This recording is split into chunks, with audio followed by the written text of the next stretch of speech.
Part 1. The Illusion of Wealth. Money isn't paper, digits, or coins. It's power condensed into belief, a story the world agreed to follow. It moves nations, destroys families, and quietly defines who feels free and who feels trapped. But here's the truth most people never face. You don't control money until you control your mind about it.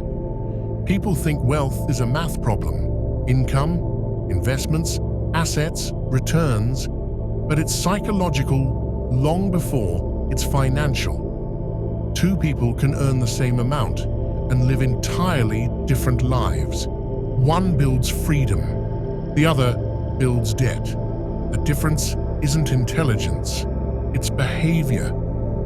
Money doesn't reward logic, it rewards emotional discipline. It punishes impatience, envy, and ego. It amplifies your habits, your fears, and your values. Think about it. We're taught how to earn, but not how to think. We chase more because we've mistaken abundance for accumulation. But money doesn't give meaning. It magnifies it. If you're lost without it, you'll be worse with it. The real game isn't about having money. It's about using it as leverage to buy the one thing that can't be printed. Control over your time, because time is the ultimate currency, and how you spend it determines everything. Most people lose the game because they don't understand the rules. They treat volatility as punishment instead of tuition. They chase admiration through possessions.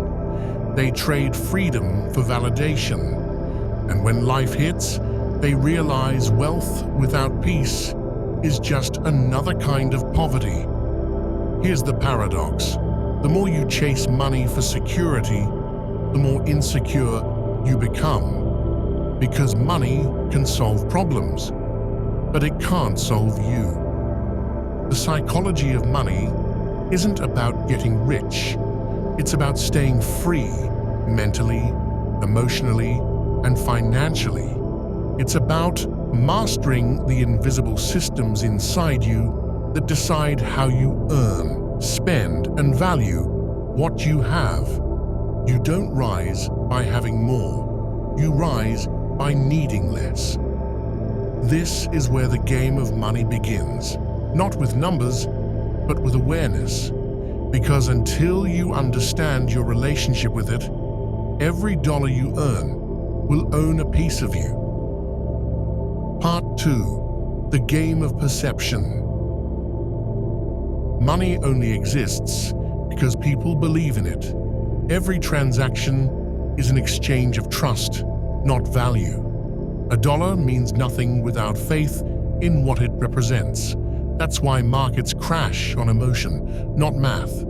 Confidence collapses before capital does. Wealth is perception. The economy runs on psychology, optimism, fear, greed, and status. People don't make financial decisions rationally. They make them emotionally and justify them later with logic. Every boom and bust in history is proof of that. The numbers don't change first. Belief does. Understanding that is what separates the wealthy from the trapped. The average person reacts to money. The wealthy anticipate emotion, their own and everyone else's. They know markets aren't ruled by facts, but by feelings. They study behavior, not balance sheets. Here's the irony. People chase wealth to feel safe, but the chase itself keeps them anxious. The richer someone becomes, the more fragile that safety feels. Because now they have more to lose. The goalpost moves. The fear compounds. What begins as ambition turns into obsession. True financial mastery is emotional control, not eliminating risk, but understanding your response to it. The market will always move, but your discipline decides whether you move with it or against it. You can't time emotion. You can only regulate it. Money exposes human nature. It shows what you worship. Some chase it to feel powerful, others to feel secure, others to prove worth. None of those are wrong until they become identity. Because once money becomes who you are, you'll never have enough to feel complete. The ones who win long-term play a different game.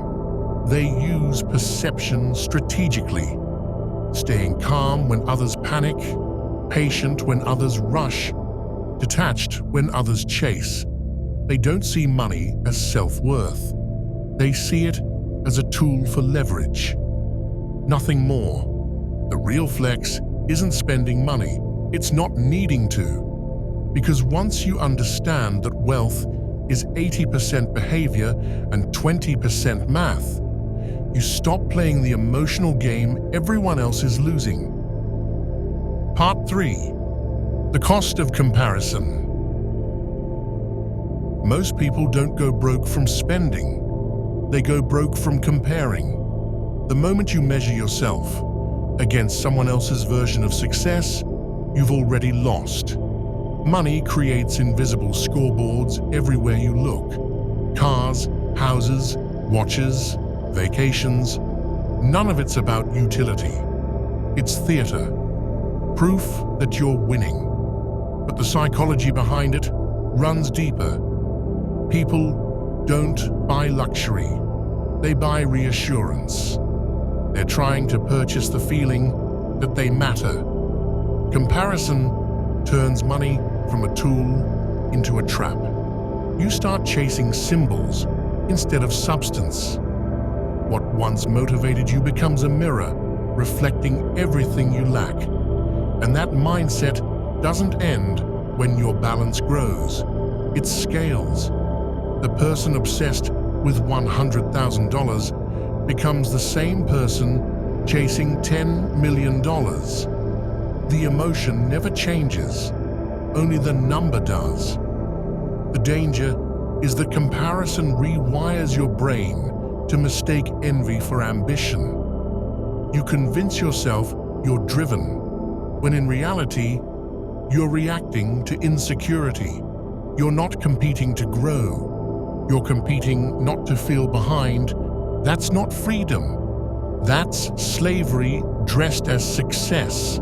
Social media magnifies the problem. You scroll through highlights, compare your reality to someone else's performance, and forget that what you're envying is often borrowed, filtered, or financed. The internet turned wealth into entertainment, and people forgot the difference between appearing rich and being free. Wealth built on comparison is fragile. It depends on others losing for you to feel like you've won. True wealth requires independence, the ability to define value without validation. You stop asking, how much do I have compared to them? And start asking, how much control do I have compared to yesterday? The people who stay rich in both money and peace understand this. They spend quietly. They play long games. They don't use money to impress people they don't respect. They know comparison is emotional debt, interest you pay with your happiness. When you finally let go of the scoreboard, everything changes. You buy things because they serve you, not because they signal something. You invest because it aligns with your values, not your ego. You build wealth because you love the game, not because you need applause. And that's the paradox. The moment you stop trying to look rich, you start becoming it. Because real wealth was never about attention. It was about freedom from needing it. Part 4. The price of freedom. Everyone says they want freedom. Few are willing to pay for it. Because real freedom isn't cheap. It costs comfort, patience, and delayed gratification. Most people don't work for money. They work for relief. They want to stop worrying, stop struggling, stop feeling behind. But that mindset keeps them locked in a loop, chasing short-term comfort at the expense of long-term control. The paycheck becomes the leash, and the lifestyle becomes the cage. The wealthy think differently. They understand that money's highest purpose is choice, not status, not approval. Choice. The ability to say no when everyone else is forced to say yes. That's the real definition of wealth. Control of your time. But here's the paradox. Freedom requires discipline. The same habits that make you rich are the same habits that make you free. Restraint, patience, consistency. The problem is, discipline doesn't feel good in the moment. Spending does. That's why freedom and temptation will always be at war. You don't escape the system by earning more. You escape it by spending with intention. Every unnecessary purchase is a trade, a piece of future freedom exchanged for temporary validation. The goal isn't to stop enjoying life. It's to stop renting happiness you could own later. Money can buy comfort, but not peace. It can buy experiences, but not fulfillment. The mistake is thinking comfort equals control. It doesn't. Comfort without control is dependency. A life where your decisions rely on income, trends, or the next paycheck. Real wealth is boring. It's built quietly in the background, while everyone else is chasing dopamine in the foreground. It's saying no when you could say yes.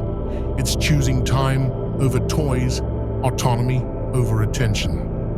Freedom isn't won through rebellion. It's earned through restraint. Every dollar you don't waste buys back a piece of your life. Every choice to wait compounds into leverage. The poor chase income, the rich chase independence, the free chase nothing, because they've already bought back their time. Part 5. The Power of Patience. Money rewards one thing above all: time, not intelligence, not hustle. Time. The ability to wait while everyone else reacts, to let compounding do what emotion never can. Most people lose wealth because they can't sit still. They want instant proof that what they're doing is working. They sell early, overspend, overreact. They trade strategy for stimulation, confusing movement with progress, but money doesn't grow through activity. It grows through endurance. Patience is the invisible multiplier. It's how average decisions create extraordinary outcomes when given enough time. Yet, it's also the hardest skill to master, because patience looks like nothing is happening. You're doing the right thing, but results move in silence. That's why most people quit before the reward arrives. Think of compounding not just in finance, but in behavior. Every disciplined choice, every dollar saved, every unnecessary impulse resisted. They all accumulate. You don't notice the effect day to day, but over years, it becomes impossible to ignore. The people who look lucky are just the ones who stayed long enough for probability to show up. Impatience is emotional debt. You pay interest on it every time you chase quick wins, whether that's trading for dopamine or spending for approval. The market, like life, punishes urgency. It rewards those who can delay gratification long enough to let alignment compound. The wealthy understand that time is the only asset that truly scales. Money loses value. Time multiplies it. The goal isn't to get rich fast, it's to stay consistent long enough that wealth has no choice but to find you. Patience isn't passive, it's confidence in disguise. The quiet certainty that doing less, better, for longer will outperform any burst of panic or greed. Because in the end, the market doesn't beat you. Your emotions do. And the only antidote is patience, the rarest form of intelligence. Part 6. The Trap of More. The most dangerous addiction in the world isn't drugs, attention, or power. It's more. More money, more validation, more recognition, more of everything you think will finally make you feel whole. It disguises itself as ambition, but underneath, it's insecurity dressed in achievement. No matter how much you earn, you'll always crave the next number, because enough isn't a dollar amount. It's a mindset, and most people never reach it. The trap of more is invisible because it hides behind progress. Every win makes you hungry for another. The moment you get what you wanted, the satisfaction fades. You normalize it, then raise the target. What once felt like success now feels like survival. You buy peace in pieces and wonder why it never lasts. The truth is, most people don't chase wealth for freedom. They chase it for certainty. They want a version of life where fear, risk, and anxiety disappear. But that world doesn't exist. The human mind adapts faster than the bank account grows. No amount of money can protect you from the discomfort of being human. More is the most seductive illusion of control. It tells you that happiness is just one deal, one raise, one purchase away. But every time you upgrade your lifestyle, you upgrade your expectations. What once felt like abundance becomes the new baseline. It's emotional inflation, the silent tax on success. That's why many people feel poorer the richer they become. They've multiplied their options, but divided their peace.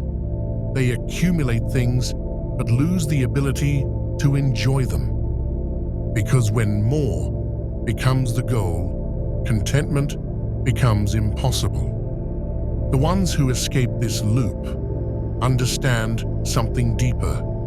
Growth and greed are not the same thing. Growth is evolution. Greed is repetition. The same craving wearing a different suit. They stop chasing symbols and start optimizing for sustainability. They realize real wealth isn't about how high you climb. It's about how light you can travel while doing it. The pursuit of more eventually replaces purpose with performance. You stop living for meaning and start performing for metrics, followers, profits, status. But performance without peace is the slowest way to die successful and miserable. Escaping the trap doesn't mean rejecting ambition.